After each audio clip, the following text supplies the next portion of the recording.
అవినాష్ చెప్పుమా. దగ్గరలో ఉన్న మెడ్ప్లస్ కు వెళ్ళి మెడ్ప్లస్ బ్రాండ్ మెడిసిన్స్ అని అడిగి కొనుక్కునరా. అక్కడ 50 to 80% తగ్గింపుకు వస్తుంది. మీరు తీసుకునే అదే మందులు, అదే నాణ్యమైన మందులు, కానీ సగం ధరకే. ఇదే కాకుండా సీసీటీవీ కెమెరాలకు ఎక్కువ ఇస్తున్నాం, ఐఓటీస్కి వెళ్తున్నాం. నా ఉద్దేశం ఒకటే, లా అండ్ ఆర్డర్ కానీ, అభివృద్ధి కానీ, ప్రజలకు అవసరమైన సేవలు కానీ టెక్నాలజీ అనుసంధానం చేసుకుంటే చాలా ఫాస్ట్గా ముందుకు పోయే పరిస్థితి వస్తుంది. నేను అందుకే పదే చెప్తున్నాను, హార్డ్ వర్క్ చేయడం కాదు, స్మార్ట్ వర్క్ చేయాలి. ఒక సెల్ ఫోన్ ఉంటే ఏ పనిని చేసుకునే విధానానికి శ్రీకారం చుట్టే రోజులు వస్తాయి. దానికి మనం ముందుకు పోవాల్సిన అవసరం ఉందని చెప్పి కూడా నేను మీకు తెలియజేస్తున్నాను. అందుకనే దిశ ఇవన్నీ జరగాలన్నా కొంత టైం కావాలి.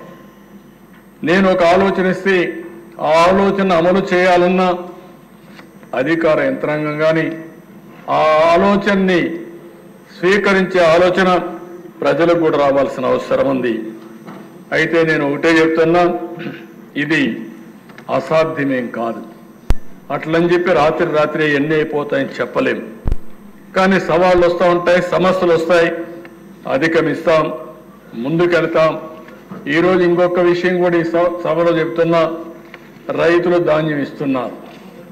రైతులకు గిట్టుబాటు ధర వస్తూ ఉందా లేదా అనునిత్యం మనం సమీక్ష చేసుకోవాల్సిన బాధ్యత మన మీద ఉంది. ఇంకో పక్కన పత్తి ఉంది. నిన్న మొన్న కొన్ని ఆర్టికల్స్ వచ్చాయి, మళ్ళా దానిపైన సమీక్ష చేస్తాం. కొంతమంది వ్యాపారస్తులు పత్తి కూడా ఏదో తరిచిందనో లేకుంటే మెత్తగా ఉందనో తక్కువ డబ్బులు ఇచ్చే పరిస్థితి వస్తున్నారంటున్నారు. రైతులకు గిట్టుబాటు ధర ఇచ్చే విధానానికి ఈ ప్రభుత్వం కట్టుబడి ఉన్నాం, అది చేస్తామని చెప్పి మరొకసారి హామీ ఇస్తున్నాం. అదే సమయంలో దిశ వినియోగదారుడికి ధరలు పెరగకుండా, నిత్యావసర వస్తువుల ధరలు పెరగకుండా అనునిత్యం మానిటర్ చేస్తాం. దానికి కూడా కమిటీ వేసాం, ఆ కమిటీ కూడా పనిచేస్తుంది. ఈ రెండు కూడా ఎప్పుడో ఆ దిశ మీరు చూస్తే మీరు కూడా అందులో భాగస్వాములు. ఆ రోజుల్లో రైతు బజారు పెట్టి రైతులు పండించిన ఏవైతే వ్యవసాయ ఉత్పత్తులన్నీ నేరుగా రైతు బజారు ద్వారా అమ్ముకునే ఏర్పాటు చేసింది తెలుగుదేశం ప్రభుత్వం ఆ రోజే సమైక్య ఆంధ్రప్రదేశ్లో. అలాంటి పాలసీస్ ఉన్నాయి, దానికి కూడా ఇది చేస్తామని చెప్పి తెలియజేసుకుంటూ, అదే మరిగా ఈరోజు మనం అనునిత్యం ఎప్పటికప్పుడు ప్రజల సమస్యల్ని ఆలోచించుకుంటూ ముందుకు పోవాల్సిన అవసరం ఉంది. ప్రజలకు ఇబ్బందులు లేకుండా చేయడం కోసం ఏమేం చేయాలో అన్ని ఆలోచిస్తున్నామని చెప్పి కూడా నేను మీకు తెలియజేస్తున్నాను.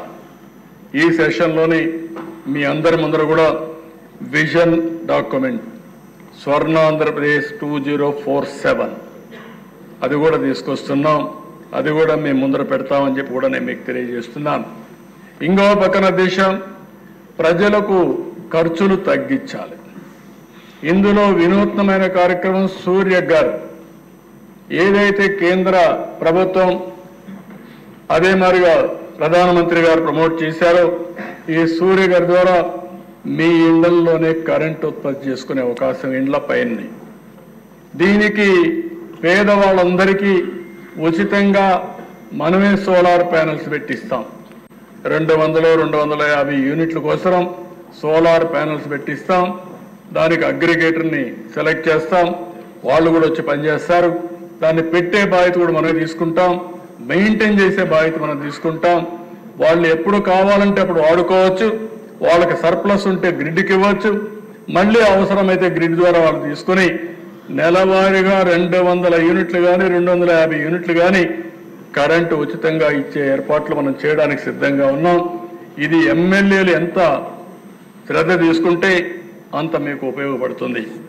రెండోది కుసం ఉంది, ఇది కూడా మీరు ఒకసారి ఆలోచిస్తే రైతులు వాళ్ళ పంప్ సెట్ దగ్గరనే సోలార్ ప్యానెల్స్ పెట్టుకోవడం, వాళ్ళకు అవసరమైన కరెంటు వాడుకోవడం, అదనంగా కరెంటు వాడితే ఉత్పత్తి అయితే గ్రిడ్కి ఇవ్వచ్చు, లేదు పంప్ సెట్ దగ్గర కరెంటు తయారు చేసుకొని నేరుగా ఇంటికి వాడుకోవచ్చు, లేకుంటే ట్రాక్టర్లు ఛార్జ్ చేసుకోవచ్చు, లేకపోతే వాళ్ళ స్కూటర్లు కానీ కార్లు కానీ ఆటోలు కానీ ఛార్జ్ చేసుకునే పరిస్థితి వస్తుంది.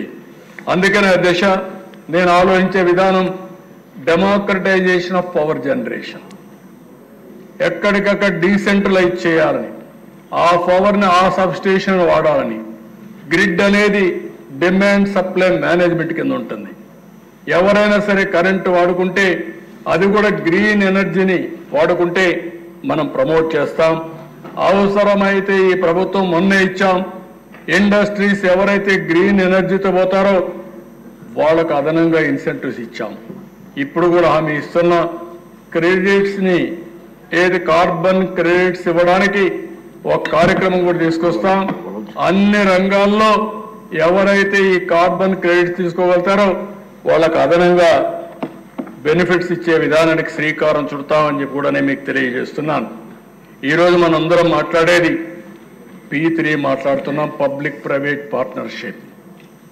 నేను ఒక స్టెప్ ముందుకు వచ్చి P4 అంటున్నాను.